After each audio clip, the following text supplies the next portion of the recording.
Discussions continue on for the 2026 NASCAR playoff format, and Rodney Childers will join Junior Motorsports in 2026 as a crew chief. What's going on, guys? It's Daniel, and welcome back to our video. We got some NASCAR and other motorsports story discusser today on the channel. Let's go ahead and just show them trailers really quickly. We're first going to take a look at a ton of paint schemes that have been revealed over the course of the last couple days. Let's go ahead and just jump straight into them. The first paint scheme we're taking a look at is Matt DiBenedetto's 2025 Law and Order scheme that we'll see this weekend at Kansas Speedway. Honestly, I like the scheme quite a bit. I think it looks really good. Viking Motorsports has some really nice looking ones. This one's no exception. It looks good. Looking forward to the racetrack at Kansas. The next paint scheme we're taking a look at is Garrett Smithley's 2025 Thermotech scheme that we'll see in the final 6 races of 2025. I like the look of this car, to be honest. It looks really good. I love the look of the 14. I think SS Greenlight did a solid job, and good to see a new sponsor for Garrett.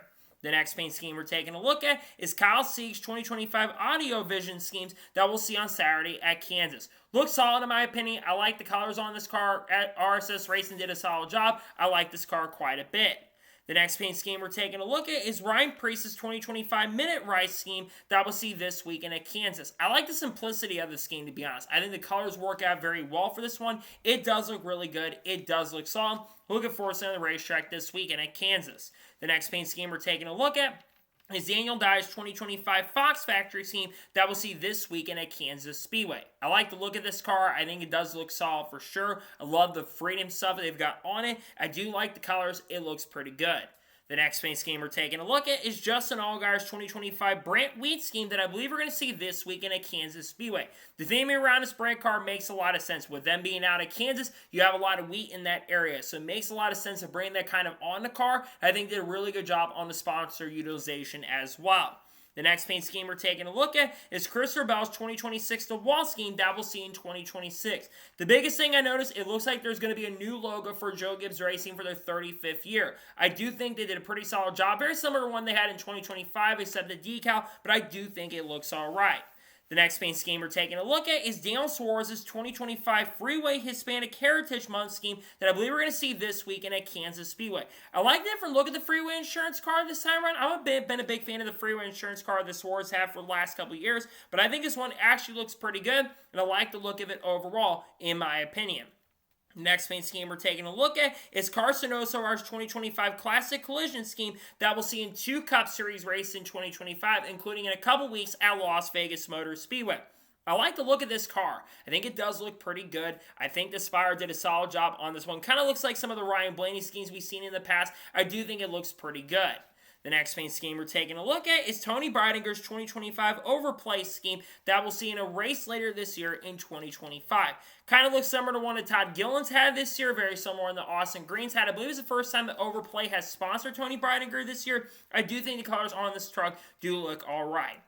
And the final paint scheme we're taking a look at is Parker Reslack's 2025 Spin Joy scheme that we'll see at the end of this year. Car looks okay in my opinion. Looks very similar to some of the Dove and Visual Pack cars we've seen from him this year. I think it looks alright, and good to see that Parker nonetheless has a new sponsor for this weekend, or at least later this year, at Kansas Speedway down the road. And now we're going ahead and jump on to the next story of today's episode as we're talking about the Kansas purses for this weekend. So every time we have a NASCAR Cup, Xfinity, and Craftsman Truck Series race, Bob Pockus puts out the purse money for the event. And according to Bob for the Cup race is $9,797,935, and for the Xfinity race is $1,651,939. Numbers are very similar to what they've been the last couple weeks. Obviously, there's been a less purse money for the Cup Series this year, at least as of recently, because of the lawsuit going on. Depending on what happens with the lawsuit, a lot of that charter money will be relocated to other teams and allocated to teams for 2026. I think that the purse money is all right in my opinion for this weekend. I think Xfinity may need to go up with that series even being closer to the Cup Series. We'll get to the ratings here in just a little bit. Trust me on that. But I think it does look decent on the purse money side of things. It is all right. Good to see the purse money has been finally and officially revealed for this weekend at Kansas. And now we're going ahead, jump on to the next story of today's episode as we're talking about some marketing in regards to the next couple of weeks in the end of the season. There's been some marketing updates that have happened for 2026. First, Phoenix will be partnering with the University of Arizona, I believe, for the NASCAR Cup Series Race Championship weekend at Phoenix Raceway. They will have people that are football players from the University of Arizona that are going to be getting involved with the Phoenix International Raceway track throughout the remainder of this year. The other big thing, Night Advisory, which works with a lot of big streamers on Twitch, YouTube, all that stuff. They're going to be getting involved trying to understand how the internet works. They're also a big reason why the Rizzler actually showed up to the Daytona 500 this year. It would not surprise me or shock me in some way, shape, or form. We see like Drewski press, maybe see Kai Cenat, maybe see people part of AMP come down, like a Phantom press, come down and work with this as they try to grow the sport once again and get that younger demographic involved, because we know Kai Cenat has a very young fan base that really enjoys YouTube, among other things as well. If you can get that to happen, I think that'd be a really big deal. Pretty interesting. Some of the marketing strategies are looking towards for 2025 and even for 2026 as we close out the remainder of this year and season. And now we're going to jump on to the next story of today's episode as we're talking about Josh Bilicki. As it was announced a couple days ago that Josh Bilicki will drive the number 66 for Garage 66 next weekend in the NASCAR Cup Series race at the Charlotte Roval. Josh Bilicki's made a couple starts in the NASCAR Cup Series for Garage 66, including, I believe, at the Chicago Street Course, where I believe he actually scored a top 25 finish. I think Josh Bilicki is a solid road course racer, but he's going to be driving for Garage 66. And while I think this team is not fast by any stretch of imagination, I would think that Josh might actually do better in this car than other drivers have driven in this car this year. Of course, we know that Casey Mears is going to run the final 3 races in this car before the end of the season. I would look for Bilicki to maybe contend for a top 30. We, of course, do think that Shane Van Gisbergen is going to be the favorite to win that race, but I think Josh will do a solid job. I don't think he's going to do spectacular by any stretch of imagination, but I think he'll show some decent pace and good speed. I think we'll bring some stuff to the table. We'll see how he does, and we'll see if he can perform next weekend in the NASCAR Cup Series race at the Charlotte Roval with the organization known as Garage 66. And now we're going to jump on to the next story of today's episode as we're talking about Josh Williams. As it was announced earlier this afternoon that Josh Williams will drive the number 91 for DGM Racing this weekend in the NASCAR Xfinity Series race at Kansas Speedway. Josh Williams already made a start or two so far for the DGM Racing organization. This is not one of the races that he had scheduled for 2025. Of course, he's going to run a lot of the final few races with Alpha Prime Racing in the number 45 car this season, part of the Hostile Tour that he is doing. I think Josh is a solid driver. Obviously, we know he lost his ride with Kaulig Racing in the middle of the year due to the unfortunate lack of performance with the team. And now he's working with a team that expectations are not as high. I would expect Josh Williams to be a contender for maybe a top 20 or top 25. We've seen this car contend for top 20s at times in the past, and I certainly believe that Josh Williams will be somewhat of a factor or a contender for a pretty good run this weekend at Kansas, depending on how the speed can be there. If the pace and speed's there, I think he will contend for a top 20. If he's not, I think he'll be outside the top 30 because his cars have had inconsistent speed at times. So we'll see how things go, but good to see Josh Williams will be back with the DGM Racing team this weekend in the Xfinity Series race at Kansas Speedway. And now we're going to jump on to the next story of today's episode as we're talking about Thomas Annunziata. As it was announced a couple days ago, I believe it was on Wednesday or Tuesday, that Thomas Annunziata will drive the number 15 for Venturini Motorsports at the Las Vegas Bull Ring, as reported by Declan Wayman. Big thing to note, this is going to be the final time that Venturini Motorsports will be racing all across the board. As remember, Venturini Motorsports will be shutting down the program at the end of this year in ARCA and will be transitioning over to Nitro Motorsports, where Billy Venturini will be working with the program starting in 2026. Thomas Annunziata getting a really good opportunity here. I think he's a very talented driver. I know he's not been amazing this year with the Cope Racing family organization, but he's picked up an ARCA win or two so far this year. And in the road course race especially, I think he's looked really impressive out there. He's generally ran very, very well. I would look for Thomas to contend for the victory at Las Vegas. I know Venturini hasn't had the same consistent speed that they normally have had, but I think if there's anyone that can do a really good job with the team this weekend, I certainly think it is Thomas Annunziata. I would expect him to do a really good job, bring some good pace and speed out there for Venturini, the end of an era for the sport and the end of era for ARCA overall in general as well. Going to be sad to see this team shut down at the end of this year, and Nitro Motorsports will transition position to own that program as Thomas, what I would think will be part of Nitro next year. We'll see what happens, but good to see he'll be working with Venturini Motorsports at the Las Vegas Bull Ring in a couple weeks from now. And now we're going to head on to the next story of today's episode as we're talking about Ron Ruzewski. As it was announced earlier today that Ron Ruzewski will officially be joining Andretti Global as a team principal in 2026. It is expected, while not confirmed, it's expected that Ron Ruzewski will be working with Will Power in the 2026 season as a team principal for him, as Will Power transitions away from Team Penske and goes over to Andretti Global to drive the number 26 car, as Coyne, of course, is going to Formula 2 next year, will be the test driver for Cadillac in Formula 1 next year. Ron Ruzewski's been a legend in the sport. He's been with Penske since around 2005, but after all that happened with the scandals that have taken place over the last couple years at Penske, Ron Ruzewski was one of the people that left the organization altogether. And now he's going over to Andretti Global for 2026.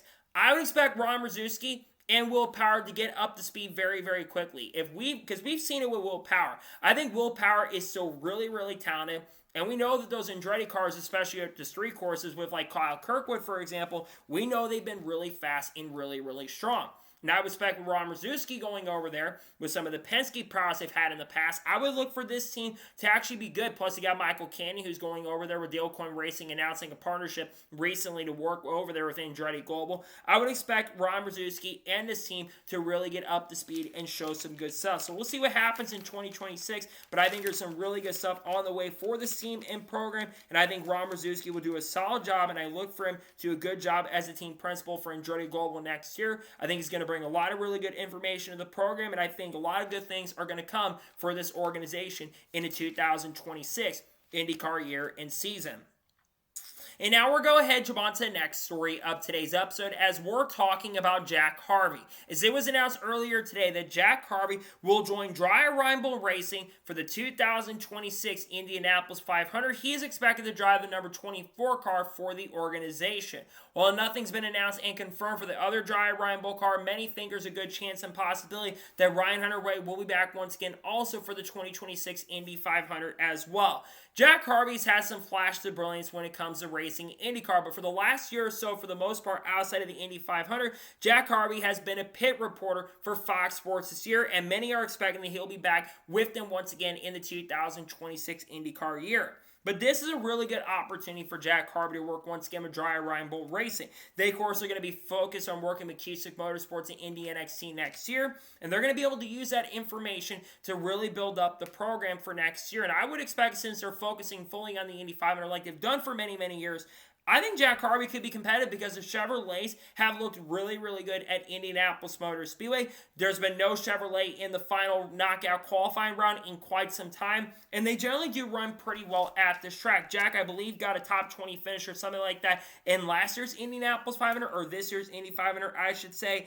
I would think that Jack Harvey will show some really good stuff. Again, I don't expect him to be a major contender and major factor for the win, but I think it's going to be a solid run for him for sure. I look for him to do a pretty good job. It's a great opportunity for him. Glad to see, nonetheless, he has found a ride for the Indy 500, and I'm glad to see he'll likely once going to be back with Fox next year as working as a pit reporter, but I love what I see for Jack. I think he'll do a decent job, and we'll see what he can do as he works with Dreyer Reinbold Racing for the 2026 Indianapolis 500 with the Chevrolet program once again.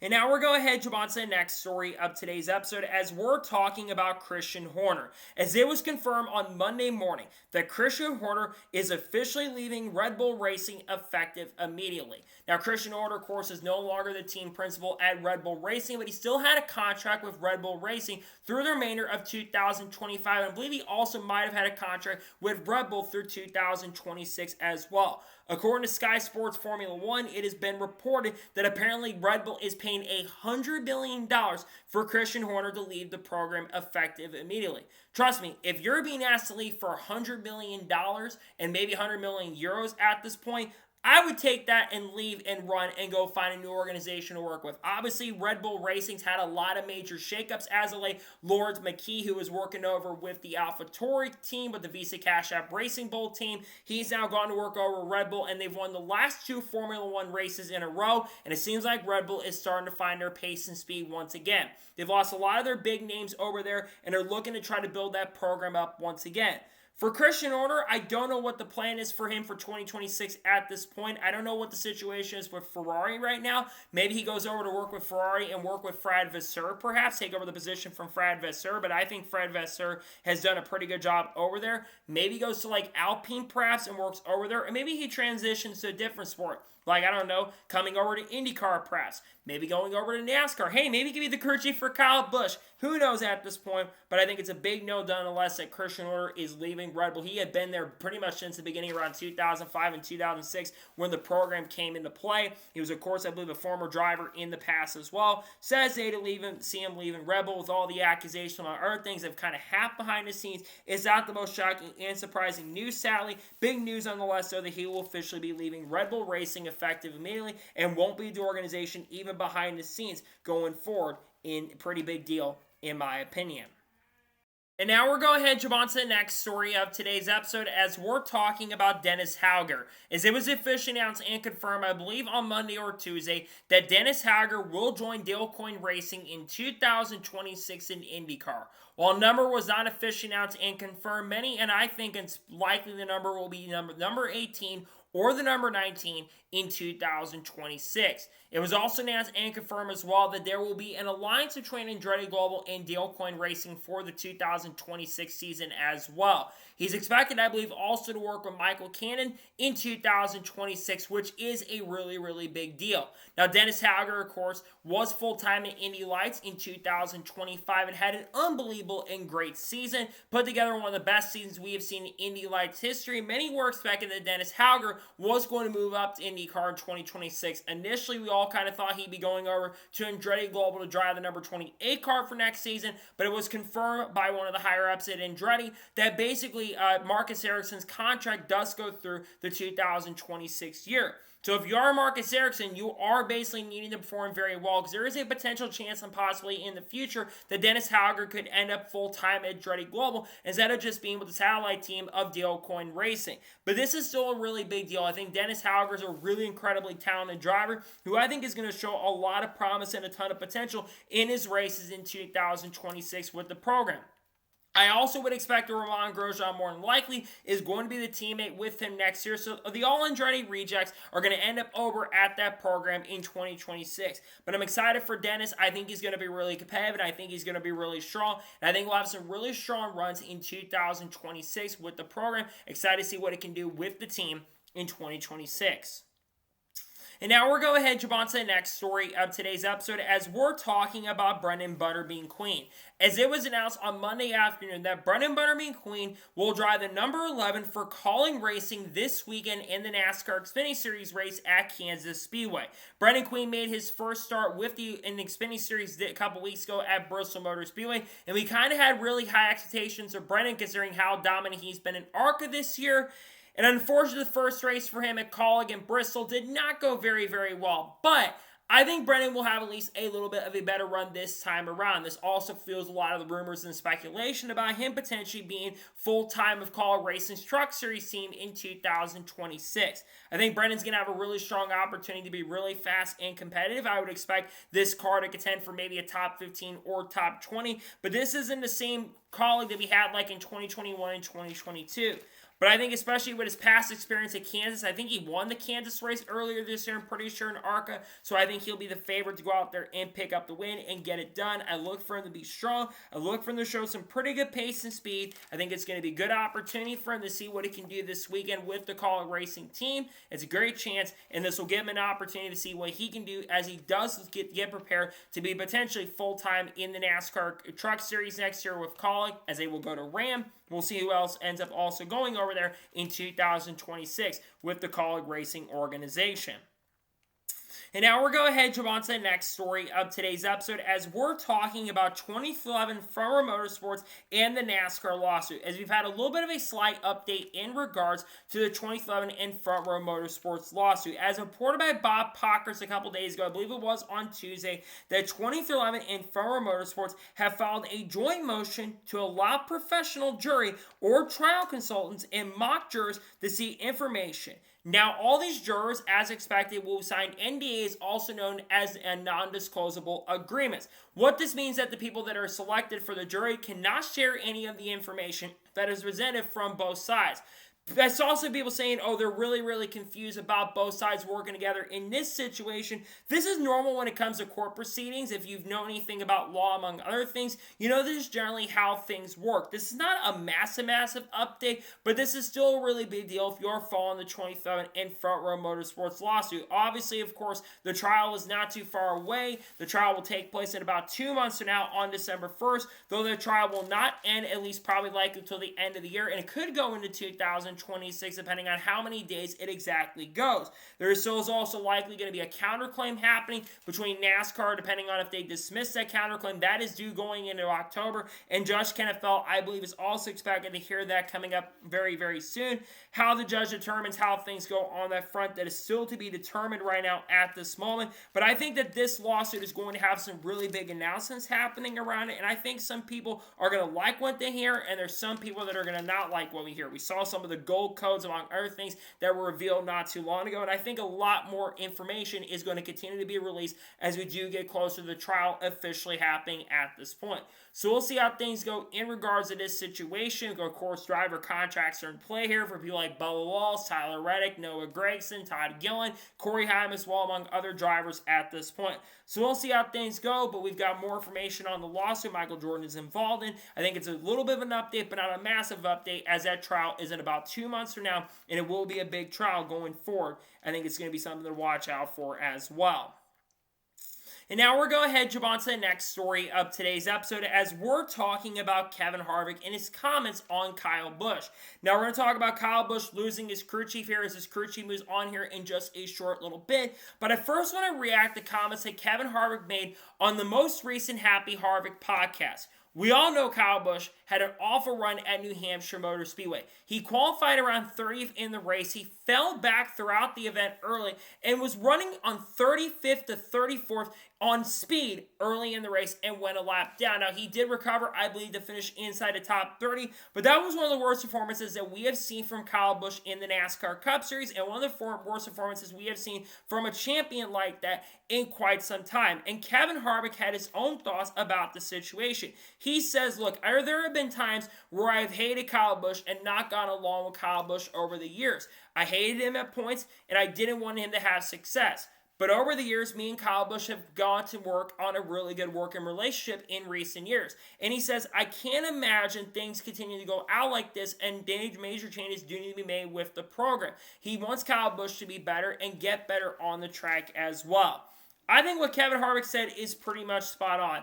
Kyle Busch, the first year with RCR, especially the first half of the year with Randall Burnett, there was a ton of success. We saw, of course, Kyle Busch win 3 of the first 14 races, those being at Auto Club, Talladega, and then, of course, at Gateway, which is the last time Kyle Busch picked up a win.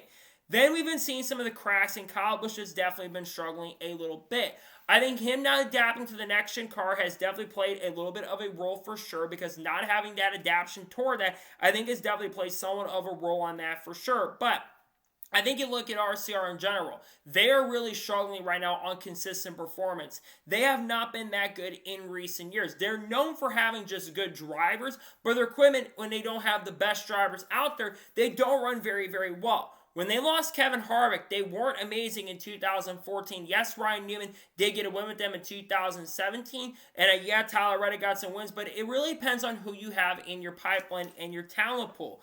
I think you look at the program of RCR. I think that a lot of that has to do with RCR and the team in general. Whether that's where you change management up at tops, I think management absolutely needs to change. I think Rodney Childers has become extremely stubborn. I think Kyle Busch is a little stubborn on some things as well. There's no denying that. But I think there's some stubbornness that is happening between these people at this point. And I think that's why you're seeing some of the struggles for Kyle Busch. But it sucks because I have grown to be a Kyle Busch fan a lot more over the last couple of years. And it's disappointing to see the struggles from this organization and program as they continue to just flounder around and not show consistent speed. And I think for fans, that is really disappointing because they want to see Kyle Busch have a ton of success and be a major factor in strong contender. and said they're not seeing that right now, and Kyle Busch isn't performing very, very good because of that. I think there's got to be major shifts that happen soon, whether it's pit crew, whether it's other things, who knows at this point. But for Kyle Busch, I think he's part of the blame, but I think RCR is also a massive part of the blame as well, and they should take some responsibility, and I hope they do take some responsibility in regards to that going forward, so they can once again become a good organization and be a little bit stronger going forward, in my opinion. And now we're going to head on to the next story of today's episode, as we're talking about the Denny Hamlin and Ty Gibbs feud. Now, if you watched a NASCAR Cup Series race at New Hampshire Motor Speedway very recently, you saw the incidents between Denny Hamlin and Ty Gibbs during the Cup Series race. Let's go back to about lap 100 of the event. Denny Hamlin would radio on the radio and basically was really frustrated with Ty Gibbs about what happened on the racetrack, where Ty Gibbs is racing not only him very, very hard, that being Denny Hamlin, but also racing Christopher Bell extremely hard as well very early in the race, where he's getting in the Christopher Bell a little bit, and Ty Gibbs also not the most happiest driver on the radio at that point as well. A couple laps later, Denny Hamlin was trying to get by Ty Gibbs for position for about 10th or 11th at that point, and Ty Gibbs was clearly racing Denny Hamlin very hard at that moment. A couple laps later, after Denny Hamlin expressed frustration, Denny Hamlin would then get into Ty Gibbs and completely spin him out. Ty Gibbs would then go on the radio and say, "Game on." Meanwhile, Denny Hamlin basically said, is everyone afraid to talk to Ty about the way he's racing us? We're racing for a championship, and he is not. Then, of course, there was a podcast where Denny Hamlin asked Joe Gibbs in upper management at the team to get involved and talk to Ty. Meanwhile, Joe Gibbs kind of backed off a little bit and said, that's up to the drivers. We're not going to get involved and affect how the drivers race in the organization. If this is any other driver, by the way, I think Joe Gibbs would have definitely said something about it for sure, unless that's a normal mojo that Joe Gibbs has had in the past. But when I look at this situation, the Insta story come out between Denny Hamlin and Ty Gibbs basically kind of agree with Kevin Harvick's statement, and it seems like maybe Ty Gibbs might be looking to seek revenge against Denny Hamlin for his actions on the track on Sunday. To me, I think both were at fault in some way, shape, or form. And the biggest thing I look at is situational awareness. I think Ty Gibbs, I know he's trying to get a good position. If Ty Gibbs is running inside the top 5 and could maybe even contending for a win, I don't think you move over. But if you're running an 11-12 position, you do need to provide at least some courtesy to a driver that is competing for a championship. And I think you should think about the company as well over yourself at that point. So I think Ty Gibbs absolutely has to take some responsibility for it. But I also think Denny Hamlin was also a little bit in the wrong in this situation as well, because Denny Hamlin was the one who got into Ty Gibbs. If this was any other driver like Chase Elliott, Kyle Larson, Ryan Blaney, Ross Chastain, Bubba Wallace, his driver in a program, Shane Gisbergen, for example, Daniel Suarez, for example. If there's any of those names I mentioned or other popular drivers, I think a lot of people would be siding with Ty Gibbs in this situation, but because it is Denny Hamlin and because it's Ty Gibbs, who's not liked by a lot of people don't like Ty Gibbs, and they're going to go against Ty Gibbs no matter what, regardless if Ty's in the right or if he's in the wrong in these situations. To me, personally, I do believe that Denny Hamlin was more in the wrong in the situation than Ty, but I think both absolutely need to start using situational awareness, and the fact there wasn't situational awareness that really came in that front, I think that's really disappointing to see, but it does surprise me or shock me because it seems like people in that team don't use the most situational awareness, and to me, I put more blame on Denny Hamlin for getting into Ty, but I think Ty Gibbs absolutely could have used a lot more situational awareness and could have been better about that. I wish he would have used his brain a little bit more in that situation, in my honest opinion.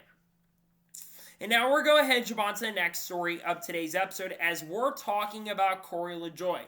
Now, very recently, I believe on the podcast that Corey LaJoie does, that being the Stacking Pennies podcast, Corey LaJoie has some comments and talked about some rumors regarding him for 2026. There has been some speculation, of course, as of late, that Corey LaJoie could be a candidate to join the Kaulig Racing Truck Series team in 2026 or join up with Spire Motorsports next year. Well, Corey LaJoie kind of retracted some of those rumors that have been going around as of late, and he is not entertaining a full-time Truck Series seat for 2026. His big goal is to run the Daytona 500 next year, and he might entertain some offers in the Cup Series next year, but he will not go full-time in the Craftsman Truck Series next year.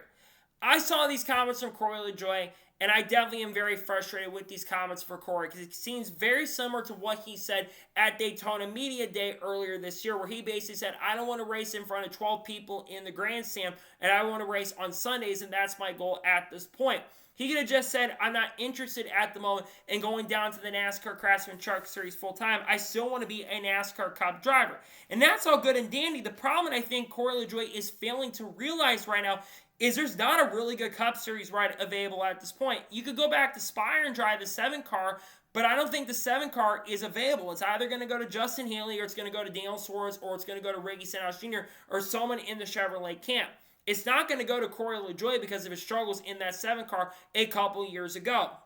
I really think that Corey LaJoie, absolutely for his career's sake, he should take the ride in the Craftsman Truck Series if it is an option and it does become available. Because let's just say he goes to, I don't know, Kaulig Racing, who is rumored down the road to potentially be having a full-time Cup team with Dodge in the next couple of years.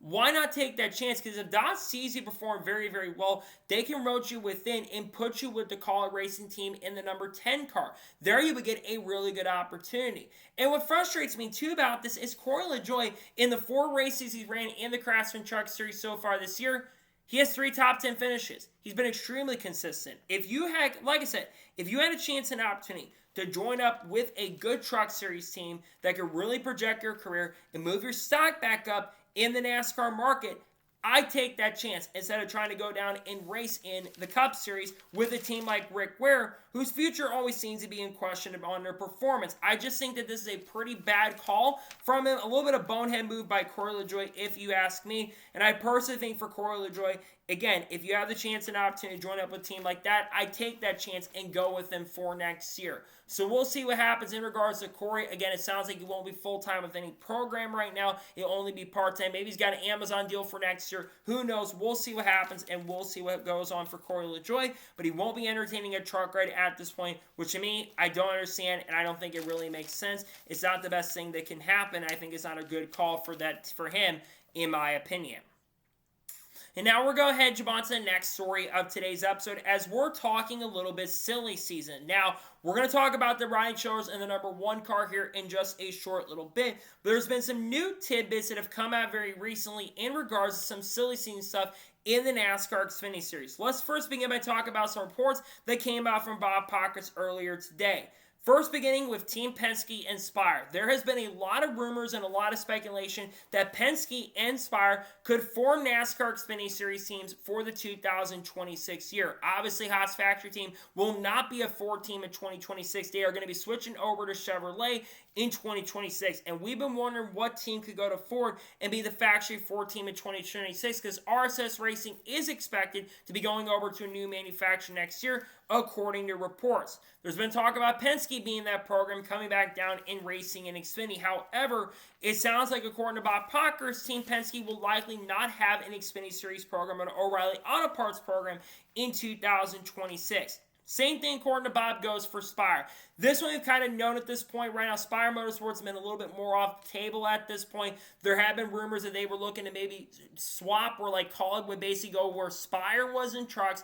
And then, of course, they move up to the NASCAR O'Reilly Auto Parts Series in 2026 and be part of that program for next year and have Raj Karuf be full-time with the team.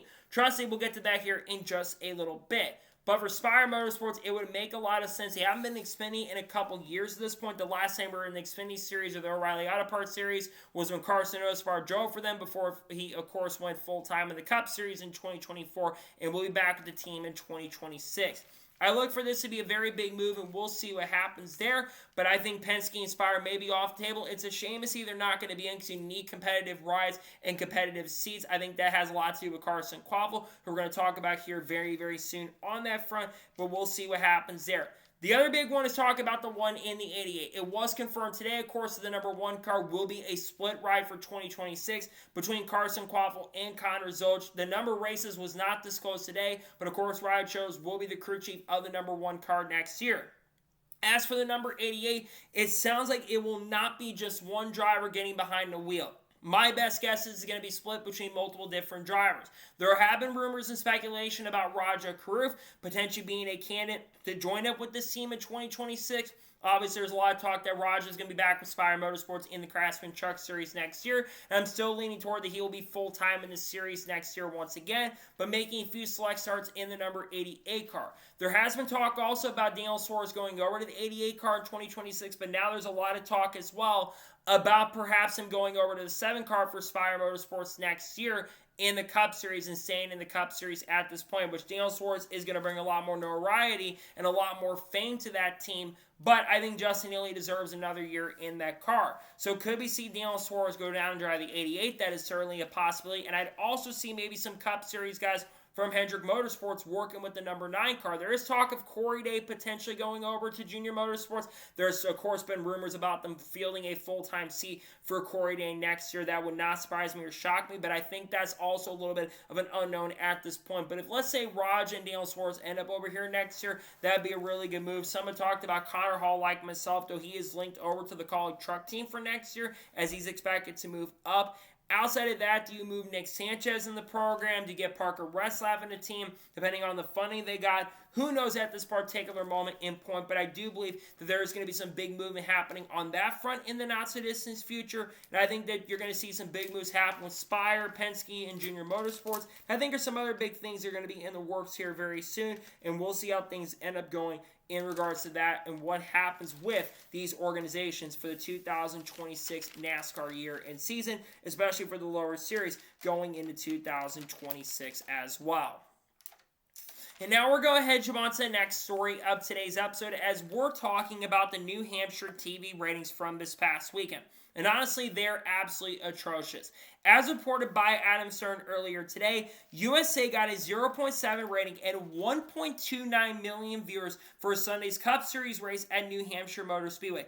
That is down from a 1.0 rating and 1.88 million viewers from this race last year for the 4th race of the year at Kansas Speedway, and it's down from like a 0.96 rating and 1.79 million viewers for the race last year at New Hampshire Motor Speedway, or the last race, fall race at Kansas Speedway as well.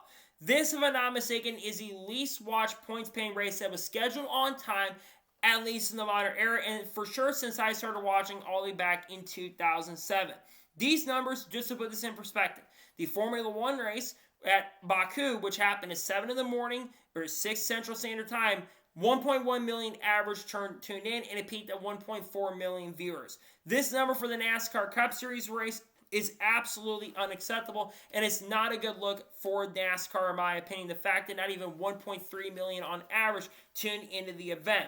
Now, there's been a lot of talk about what exactly is the root issue and what are the root problems to what happened with the ratings. I think there's definitely some big factors here. One of them that I think we need to stop talking about is the NFL. And I get NFL is king, and I get that NFL is growing, and growing bigger, it seems like, every single year. But we've been going up against the NFL for quite some time. I think that excuse has to go out the window. I think there's 3 or 4 major things to look at. Number one, I think the playoff format actually does have a lot to do with it. We have seen double-digit decreases for all 4 playoff races from the prior year. And just a reminder, all 4 of these races have been on the same network since the prior year. I think that plays a major role as the playoff format, and I think people are just apathetic and they're sick and tired of the playoff format. I think that's number one. Number 2, I think this car plays a major role. It's disappointing too because I think the first 2 races of the last 2 weeks, I should say, have been really good. But generally over the last couple years, there's been a lot of duds in this sport. And I think we've seen a ton of people that just don't like the product with this next-gen car. And I think people want to see the car fixed. I think that plays a major role there. We can stop there, but there's a couple other things I want to look at. Number 1 is cable. Cable subscriptions are going down rapidly, and they're going down massively at a very quick rate. A lot of NASCAR's fan base is a lot older, and of course, a lot of people still have cable. And it's costing a lot of money, and people are going to alternative streaming sites, or they're going and doing other things as well, and they're not finding it. And I think that that is a major, major factor. I think that NASCAR really took a terrible deal here, and I think they should have taken them, basically took more exposure instead of money. But of course, they want to supplement the teams for 2025 and 2026 and beyond throughout this TV deal. But I'm worried with all the channels that we're changing at this point that the ratings are going to continue to decrease there. And the final big thing is continuing to change the networks. Back when the original TV deal happened in 2001 and 2006, Basically, that deal was pretty straightforward. You had 4 networks. You had NBC, Fox, FX, and you had TNT. That's it. Now, you've got like 6 or 7 different networks to watch Cup races. Fox, FS1, sometimes FS2 if the race gets postponed. NBC, USA, TNT, and Prime. I list about 8 channels that are out there with current NASCAR coverage. That's too many channels for a lot of people to flip over. They're going to go and watch something else that's going to be more compelling and more interesting. I think there has a lot that needs to be done. I think there's a ton of questions that need to be asked. And I think that the playoff format has a lot to do with a lot of the good changes that will come out at this point. But I think there's other things you need to look at. It's not just the playoff format. There's other things to look at. And I think there's still a ton of changes that do need to be made, in my opinion, for things to get better and for the sport to grow. So I think the lack of superstars plays a role too. But that's not the only thing to look at when it comes to NASCAR's troubles currently at the moment. And I really hope those changes happen very soon in the not-so-distant future. And now we're going to head on to the next story of today's episode as we're talking about Randall Burnett. As it was announced yesterday or a couple days ago that Randall Burnett will officially become the crew chief for Connor Zilch in the NASCAR Cup Series in 2026 and will depart from Ruzewski Racing at the end of this year to go work with Connor Zilch. No number has been officially confirmed and announced for Connor Zilch at the time I'm recording this, but we now know who the crew chief is going to be. Randall Burnett has been with Ruzewski Racing and Kyle Busch since around the 2020 season in the Cup Series, of course. He worked with Tyler Reddick in the NASCAR Xfinity Series. He actually worked with AJ Allmendinger in the late 2010s. Then he went to work with Tyler Reddick starting in 2019 Xfinity. Tyler Reddick went on to win the NASCAR Xfinity title that year. And then in 2020, he went up to the Cup Series, and Tyler Reddick scored 3 top 5s, and with 9 or 10 top 10s, and nearly won a couple races during that time. He eventually would pick up his first career win in 2022 in Cup and won 3 races that year. Then in 2023, they bring Kyle Busch into the pipeline, and Kyle Busch wins 3 of the first 14 races of the year. But as season goes on, you start seeing a lot of cracks starting to show, and the performance definitely drops off quite a bit as the season goes on and continues. This is a move, in my opinion, though, that definitely needed to happen. I think I mentioned a little bit ago with Kyle Busch and the struggles of RCR. I think you had a really, really big shakeup over there at RCR. And I think but Randall leaving the team and being part of the ECR group still in some way, shape, or form, I think that's the start to get that program up and running. But I'm also going to say this as well. I do not truly believe that Randall Burnett is a problem at RCR. You're telling me that a guy who won 6 races in the span of 2 seasons is a problem with RCR.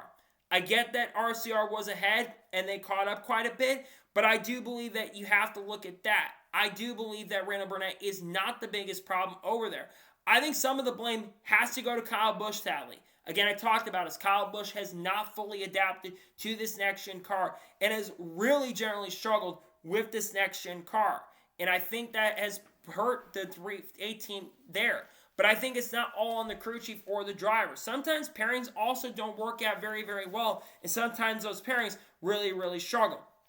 Beginning with Randall Burnett and Connor Zilch, what are my expectations for 2026? Well, I realistically think that you are going to see a ton of pace and a lot of really good speed from this car next year. I would not be surprised if Connor does pick up a win at a road course by the end of the year, because we know Connor not only is a great driver on road courses, but he is a driver who's going to be working with a crew chief that knows how to win at road courses. Look what he did with Tyler Reddick, that being Randall Burnett. There was a ton of success on that front, and I would look for Randall and Connor to show a lot of really good stuff going into next year.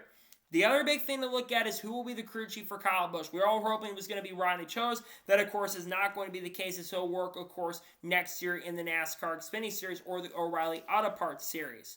Who would they go with? Could they promote within? Could they perhaps maybe find a way to bring Justin Alexander out of retirement from the crew chiefing side to go to another part? That could certainly be a possibility, but I don't know if Justin Alexander is going to move the needle.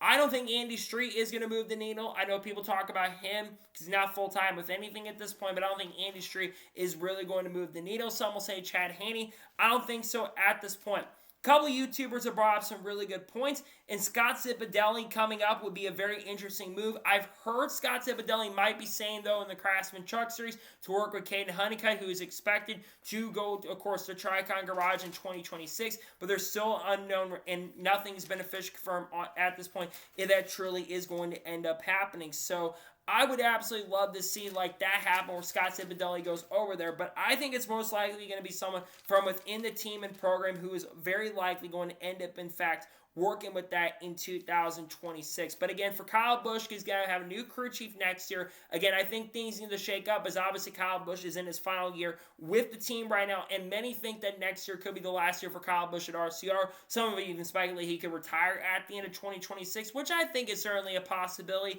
if things continue to struggle the way they have. But we'll have to kind of wait and see how things go. But this is still a massive deal nonetheless for Kyle Busch, have a new crew chief going into next year. And I think you're going to see some success for sure. For Connor, I look for him to be good. Again, I think that Randall Burnett is a solid crew chief who just needs to have a driver who's a little younger. We saw what he did with Tyler Reddick. There was a lot of good things that came from that. So we'll see how things end up going for sure headed into 2026, and we'll see if performance is truly there for Connor. But I would think that Connor will have some good pace and speed. I think there's going to be a lot of good things that are going to come from Connor Zilch joining up with Junior Motorsports in 2000, not Junior Motorsports, but joining up in Cup of Trackhouse. And of course, we will see Randall Burnett work over with that team in 2026, and we'll probably hear in the future very soon find out who'll be the crew chief for Kyle Busch in 2026 as well. And now we're going ahead, jump on to the first of two major stories in today's episode as we're talking about Rodney Childers. As it was shockingly announced and confirmed earlier today that Rodney Childers has officially found his home for the 2026 NASCAR season. He will not be in the NASCAR Cup Series in 2026. Instead, he is moving down to the NASCAR Rally Auto Parts Series in 2026, as he will join Junior Motorsports in 2026 at the NASCAR Xfinity Series to be the crew chief of the number one car for JRM. It's also been confirmed that Carson Quaffle and Connor Zilch are going to split the number one car in 2026. This is a really, really big deal because, of course, we know Rodney Childers was let go from Spire Motorsports early in the year and early in the season. Despite the fact I don't think Rodney was a big issue over at Spire Motorsports, he was let go 9 races in the year, despite the fact they had a really strong run at Bristol Motor Speedway the prior weekend, and many were wondering where Rodney Childers is going to end up. This move actually does make some sense for a couple reasons. Number one, we know that Rodney Childers is extremely high on Connor Zilch, and I would expect Zilch to be a major factor of Rodney going over there. You think about how strong Junior Motorsports has been in the Xfinity Series this year. They have been exceptional when it comes to performance on a consistent week-by-week basis. We've seen that team be great.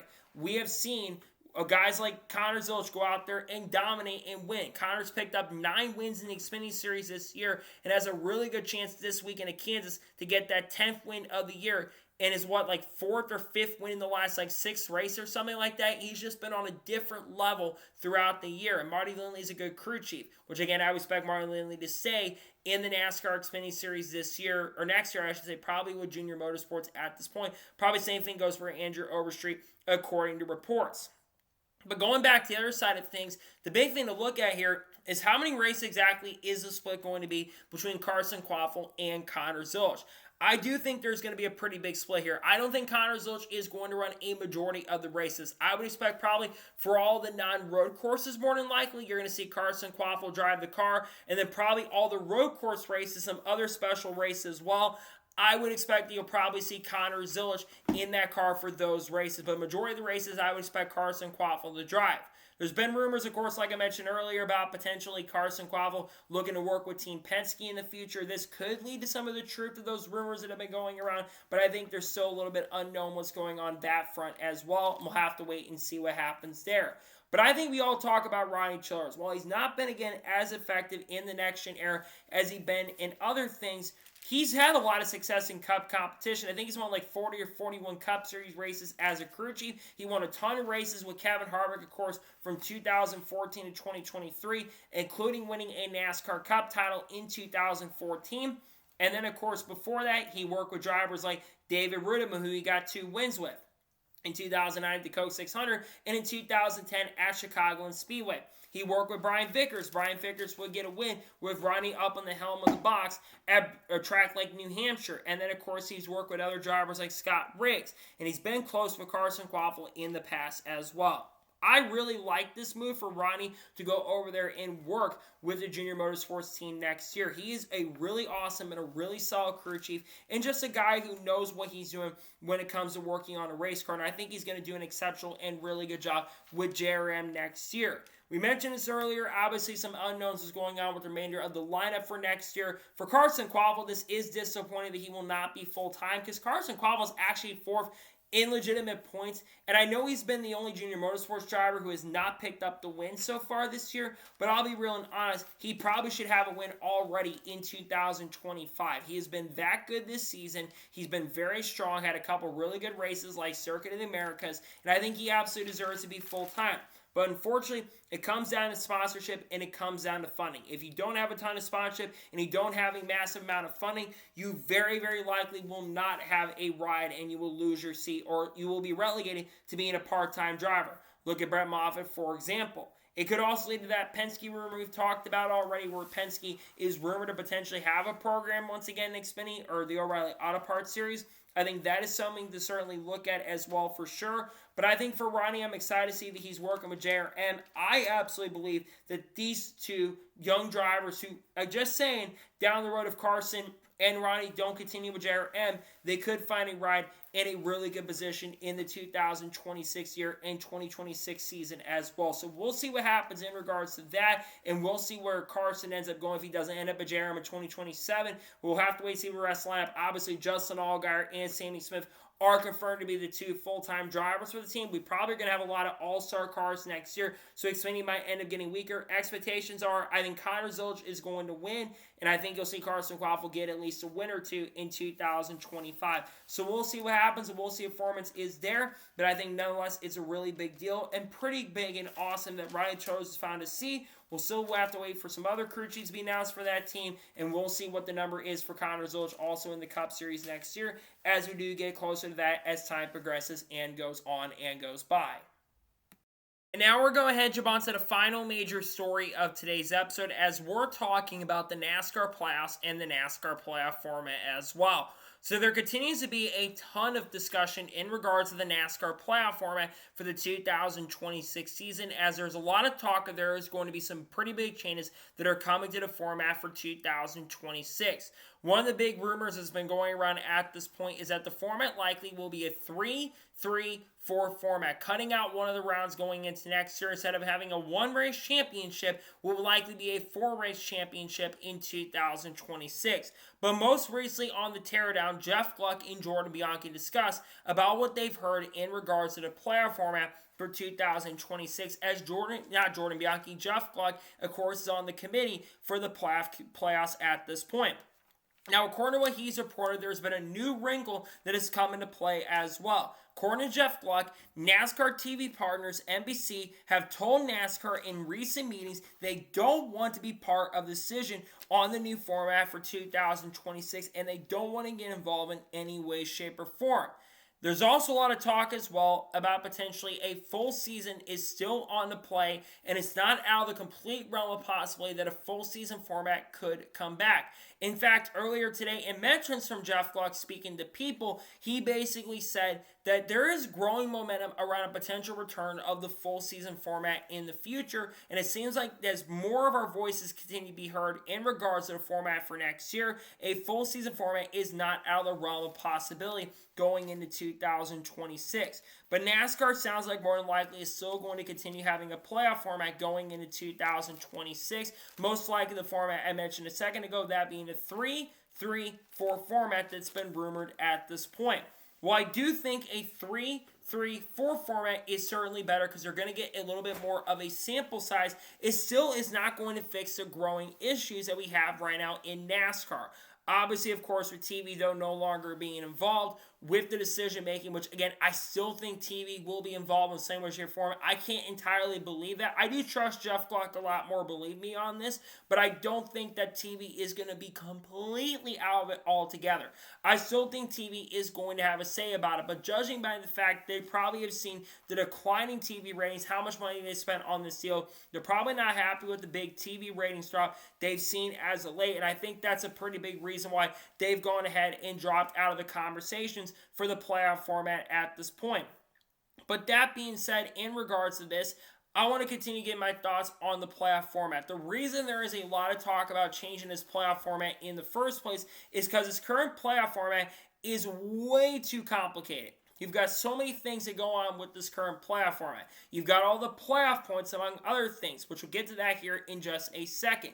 You've got too many gimmicks that go on. The winning, you're in. If you win in the playoffs, you advance to the next round, but then you're not advanced to the next round after that. You got the one race championship where 4 drivers race in one race. It's just too complicated for a younger fan and a casual fan to really understand. Even for myself as a diehard fan, it's very difficult to understand. It should be pretty simple to basically know what is going on with your championship format. It shouldn't take an essay. It shouldn't take a board like that one meme we've seen. And it shouldn't basically take a board to figure out exactly how the playoff format works. That's not how it should be.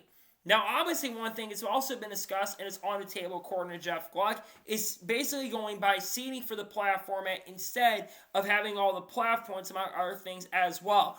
I actually think the playoff points have helped this playoff format because before you had the knockout round you had from 2014 to 2016. And good Lord Almighty, that was way worse than what we have now.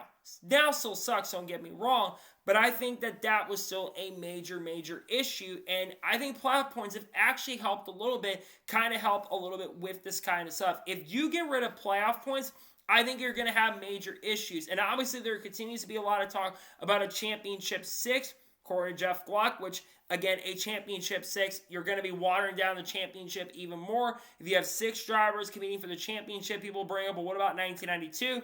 That was organic. You had 6 drivers who could win, but it's through a whole entire season.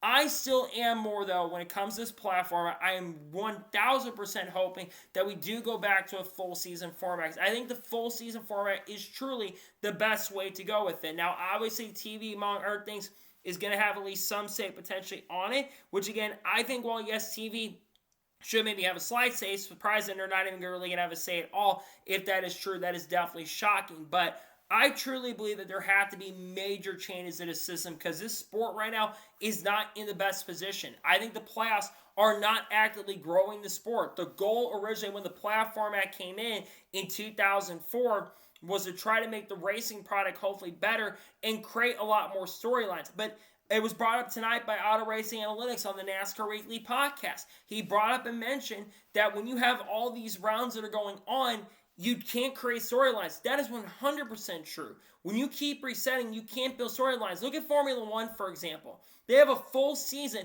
and you can build those storylines. You know who's competing for the championship. You know Max Verstappen has an outside shot at winning the title, and you know the McLarens are so very likely, though, going to win the championship. Meanwhile, with NASCAR, you have 3 races. You can't build those rivalries. That story between Ty Gibbs and Denny Hamlin we've been talking about this week, that's probably going to be an afterthought in a week or so from now because you probably have another rivalry that is coming into play. And I think that this playoff format is not really helping anything. I don't know. It's actively, in my opinion, hurting the sport. So that's why they're having the conversations in the first place. I really hope we get massive changes with this playoff format going into 2026. Again, I want the full season format back. I really hope it comes back. Is it going to be the know-all, fix-all to all the issues? Probably not at this point. I think many would agree there still are other issues that need to be fixed with the sport and not just the playoff format. But I think a start would be to get this playoff format fixed and fix those things and then work on getting other stuff fixed in the sports. I think the playoff format is definitely playing a big role in NASCAR's not being in the best position. But again, we do expect some potential playoff format changes that are coming very, very soon for 2026.